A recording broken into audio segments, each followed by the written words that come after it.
Hi, everyone. I'm Peter Lemieux. I tell baseball stories. I'm with Rounding Third, part of BadderSports. Now, I'm going to tell you this in the beginning because I forget to say this. Like, subscribe, give us 5-star rating. You guys know how this goes. It's a way to build our community of people who like to listen to baseball stories and even add their opinions and thoughts afterwards. Today's story is, I think, a story that people kind of know, but the depth of it is amazing. It's called The Year the Yankees Lost the Pennant. Now, I think most people know that the history of baseball is dominated by the New York Yankees. But I don't know how much they realize it is because it's not so much today, but it's in our past. When I tell baseball stories and I go into the past, we're really talking about the history of the United States because it's how people entertained themselves for so many years was following baseball.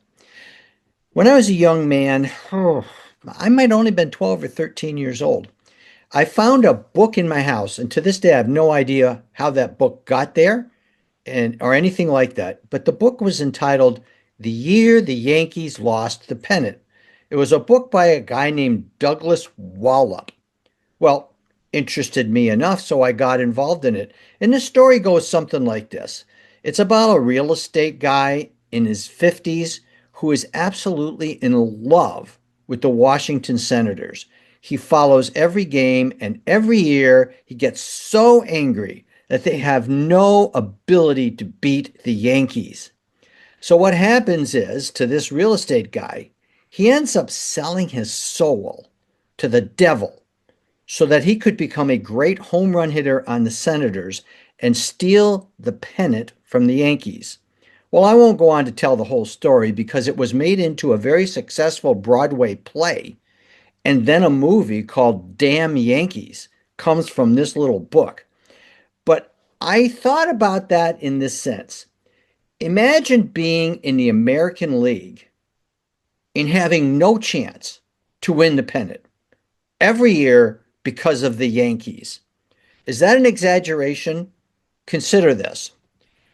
Go back, I'm going to go all the way back 1936 to 1943, just prior to between World War I and World War II. That's 9 seasons. In those 9 seasons, the Yankees went to 8 World Series, 8 out of 9. Skip 3 years for World War II when a lot of the Yankee players and other players were actually fighting in the war, and start again in 1947 to 1964. 18 seasons, and the Yankees are in the World Series 15 times. My friends, in 27 years, the Yankees represented the American League 23 times. Imagine being in the American League in a city like Detroit or Cleveland or the cities that just Washington, my friend, the Washington Senators, knowing every year you have little to no chance to ever make it to a World Series because of this enterprise, this dynasty empire called the New York Yankees. Now, in those years, my friends, just be clear of this. I'm not even talking about the 20s when they had Ruth and Gehrig, okay? This team dominated the American League in every way possible. They had Hall of Fame players after Hall of Fame players. Imagine losing the great Hall of Famer Joe DiMaggio as your center fielder and replacing him with Mickey Mantle. The Yankees' farm system was vastly superior to any other team in baseball, so they kept having the ability to bring up new great players that were just as good or better than what the other teams could do. Why this happened is a long explanation that I'm not going to do. Just know it happened. So, in the years we're talking about, those most current years. The Yankees fielded Mickey Mantle, Whitey Ford, Yogi Berra, Elston Howard, Phil Rizzuto, all in the Hall of Fame. Okay? In the 40s, between wars, they had three Hall of Famers: Bill Dickey, Joe DiMaggio, and Red Ruffing. The superior farm system, plus just the traditions of winning. You know, you get paid for going to the World Series. The Yankees expected World Series money as they just considered it part of their pay. That's why I think a lot of times the Yankees would trade in midseason and get a guy who was okay from another team. But once he put on that Yankee uniform, all of a sudden he became terrific. I mean, I don't remember all of them. I remember some names like Bob Serve, and just who is this guy? And all of a sudden, he's winning ball games for the Yankees. Putting the Yankee uniform on in the mind of the baseball players was immediately worth extra money because of World Series money. Extreme example, but it's true. The Yankees had a guy named Charlie Silvera who cashed 7 World Series checks worth over $46,000. In those 7 years, Charlie Silvera got into one game and cashed checks worth 46,000. I looked it up. 46,000 in today's money's about a $500,000 in bonuses. He built a beautiful house in San Francisco and called it the house that Yogi built. So, I mean, being in the Yankees, I don't know. I try to think of an example. Probably you guys can have better ones. It would be like Ohio State football being placed into the Mid American Conference. You're just not going to beat them except for luck or injuries or something like that. Therefore, the frustration of our Washington Senators fan was so deep that it wasn't unimaginable that someone would actually sell their soul just to beat the Yankees. Of course, that didn't happen. But the Yankees eventually stopped being the Yankees. And that's the end of my story today. I call it the year the Yankees lost the pennant. Like most great countries, empires, dynasties, it died from within. Over a period of time, the Yankees farm system started to weaken. The competition among other owners got sharper. They started competing more and becoming more innovative. The Yankees were like a group of people that everything's gone their way, and they became very resistant to change. For example, black players. In 1947, Jackie Robinson started playing for the Dodgers. The Yankees did not sign their first black player till 1955, a Hall of Famer named Elston Howard. But for 8 years, there was great resistance on the part of the Yankees, afraid of losing their fans and doing something different when what they're doing, hey, folks, it was working. In the middle of 1955 and onward till through 64, it didn't matter. The Yankees just kept winning and winning and winning. However, people in the know recognized as we got toward 1964 two things. Their best players were getting old, and the farm system was getting pretty barren. Okay? We ended up having to replace Mickey Mantle, Roger Maris, Whitey Ford with guys like Joe Ditmar, Joe Pepitone, Phil Linz. Okay, now we're beginning to sound like the Washington Senators, okay? But it was coming, and you could see it. The Yankees made it to the World Series in 64, And everyone kept thinking, it's fine, it's fine, it's fine. They lost in 7 games to the St. Louis Cardinals, falling to Bob Gibson in the 7th game, but they played a 7 game World Series, and everybody thought 65 would be a continuation of the same. Yogi Berra had retired and was actually managing the Yankees, and they fired him because they didn't win the World Series. Yogi did something pretty prophetic. He walked across the street and became a coach for the brand new New York Mets, who had opened a brand new stadium called Shea Stadium and had never done anything but finish in last place. The manager was Casey Stengel, a famous Yankee, and now Yogi Berra. So popular people in New York were over in Shea Stadium with the Mets. Here's a glaring sign that things were changing. In 1964, when the Yankees went to that World Series, the Mets outdrew them.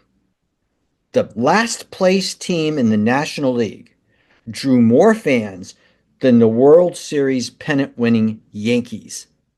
Times were changing, and people on the Yankees either didn't see it or when they saw it didn't know how to change it.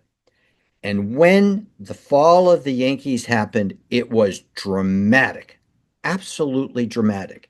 After losing the World Series in 7 games in 1965, unimaginably, the Yankees finished in 6th place. 6th place, get this, 25 games behind the Minnesota Twins. What is that? That's not right. Hang on, folks. Next year, 1966, the Yankees finish in last place. It wasn't a slow fall. It was disastrous.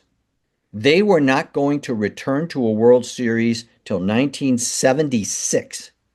12 years of languishing in mediocrity and bad play. Now, emphasize this by looking at 3 Yankee stars. Mickey Mantle, star of the team, he's getting older. In 1964, when they went to the World Series, Mickey Mantle had a Mickey Mantle year. 303 batting average, 35 homers, 111 RBIs. The very next year, Mickey Mantle batted 255, 19 homers, and only 46 runs batted in. In fact, after 1964, Mickey Mantle played 4 seasons and never had 60 RBIs in a season. He never batted over 288. The Mickey Mantle Hall of Fame wonder kid was old. Bad legs. How about their star pitcher, Hall of Famer Whitey Ford? In 64, when they went to the World Series, he won 17 games, 2.13 earned run average. That's Whitey Ford.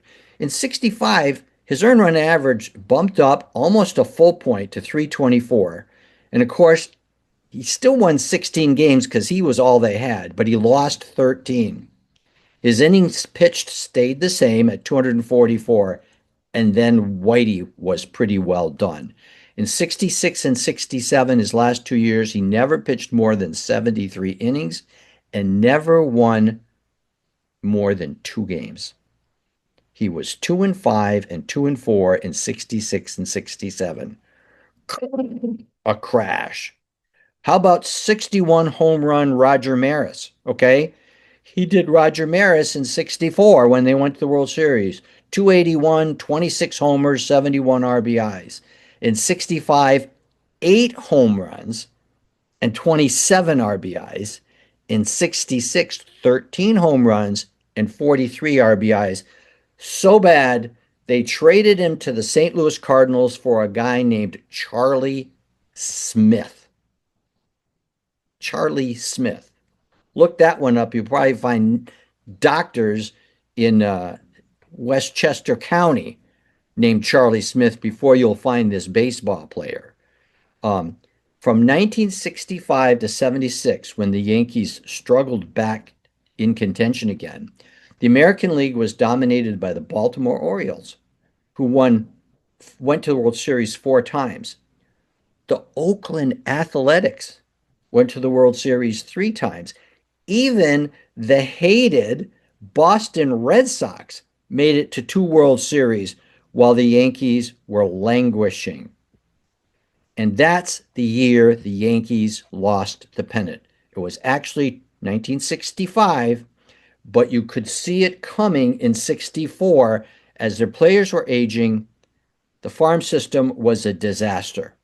And it sparked again later on, which you all know now as we get closer to modern times, with a guy named George Steinbrenner and people like Billy Martin and Reggie Jackson. They did start to win again. But let's be honest, folks, they never came even close to what we saw from 1936 to 1964. 27 seasons, and they were in the World Series 23 times. So my story is really an homage to the Yankees. What team in any other sport so dominated the sports like this? Even with Ruth and Gehrig, they didn't put up numbers like this. It's really something to sit back and say, wow. Either all the other teams in the American League were just, not even in the same league with the Yankees, because it doesn't appear that they were. But when they finally fell apart, we had cities all of a sudden spring up hope, like my real estate agent who was ready to sell his soul. Teams like Baltimore, Oakland, Boston, even Detroit made it to the World Series, and cities like that really now started the year saying we have a chance, because for 27 years they probably didn't. Well, that's my story to this day. Really a credit and recognition of the dominance of the great Yankee organization. But like all great things, they eventually come to an end. And so they did with them. Folks, that's my story. Tell me what you remember of those Yankee teams, or cities like Cleveland trying to catch up to the Yankees and every year falling short. So that's my story. I think it's a great one. And I look forward to seeing you guys again the next time on Rounding Third. Have a great day, and we'll see you next time.